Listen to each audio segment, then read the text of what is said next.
弟兄姐妹平安。今天是待降节第一个星期五，12月5日。主题是要警醒，预备聆听。你们自己要警醒，不要让酒肉和生活上的忧虑麻痹你们的心灵。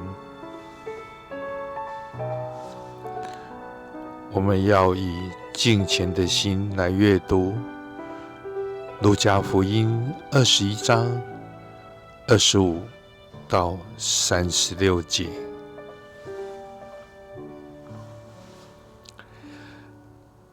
那时候，太阳、月亮、星星都要显出异象，地上的国家都要因海洋的怒啸而惊慌失措。人人在等待着那将要临到的世上的事，恐惧战栗，以至于昏厥。因为太空的一切系统都要摇动。那时候，人只要出现，充满着大能力和荣耀，降临。这些事发生的时候，你们要昂首挺胸，因为你们得救的日子就到了。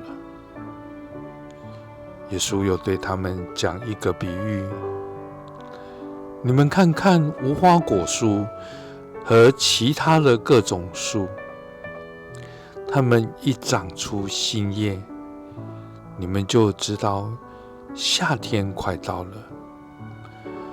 同样，你们看见这一切的现象，就知道上帝的主权快要实现了。你们要记住，这一代的人还没有都去世以前，这一切事就要发生。天地要消失，我的话却永不消失。你们自己要警醒，不要让酒肉和生活上的忧虑麻痹你们的心灵。恐怕那日子要忽然临到你们，因为那日子像罗网一样，要临到世界所有的人身上。你们要警醒，不断地祷告，使你们有力量忍受一切要发生的事，得以站在人子面前。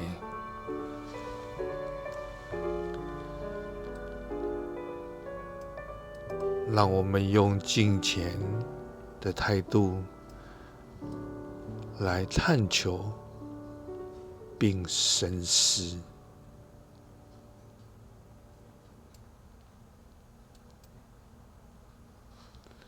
你对耶稣在这段经文中的话语有何第一反应？请诚实的回答。这段经文似乎与待降节格格不入，列国惊惶失措，人们因恐惧和不祥的预感而昏厥，天上的光体都摇动。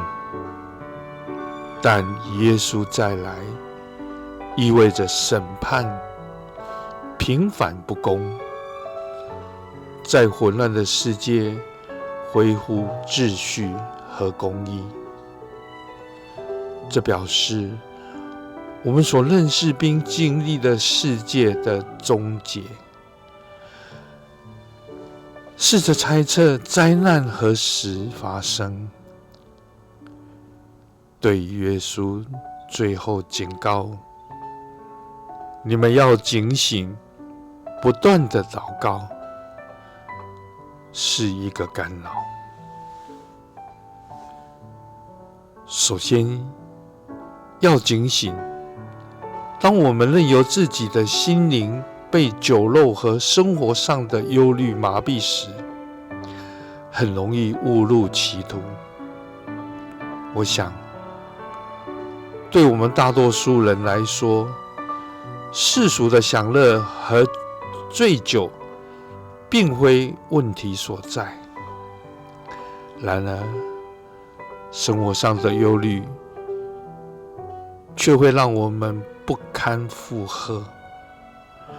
我们忧虑的事情很多，国家状况、经济状况、老化、健康。有些人甚至忧虑自己忧虑这一件事。于是我们偏离正轨，开始猜测这些灾难何时会发生。第二个警告，不断的祷告，告诉我们如何保持警醒。祷告不是要我们停止忧虑或忽略那些让人忧虑的事，只是要我们祷告。正如罗尔所教导的，祷告并非获取事物上的技巧，取悦上帝的虔诚行为，或是进入天堂的必要条件。它更像是借由跳进与正在我们面前的这一位的相交通，在此刻实习天堂。耶稣就正在我们面前，随时预备赐我们力量，并帮助我们耐心等候公义及上帝对世界秩序的重整降临到万物。只要我们花时间与他相交通。今天这段的经文，什么对你最具挑战性？让我们一起祷告回应。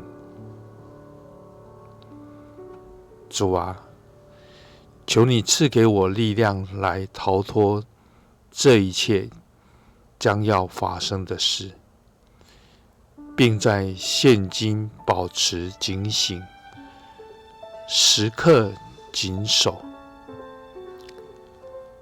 以使我能站立在你人子面前。阿们。